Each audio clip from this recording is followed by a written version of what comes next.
Assalamualaikum warahmatullahi wabarakatuh.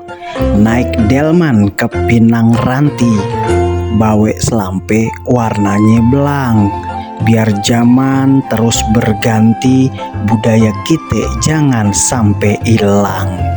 Salam budaya untuk warga Jakarta dan sekitarnya.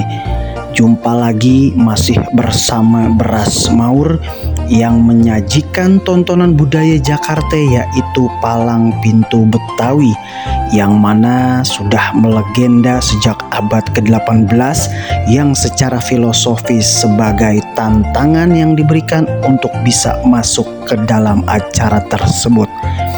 Hari ini kita berada di dalam acara Malam Puncak Pesona Betawi yang diadain oleh RW 06 Jalan Duku Pinggir, Kecamatan Tanah Abang, Jakarta Pusat.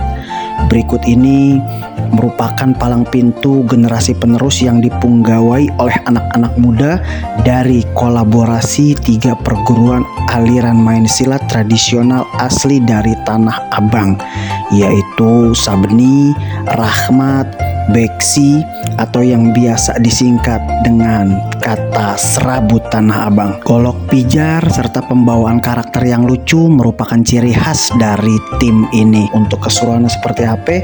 Yuk langsung aja kita simak yang berikut ini.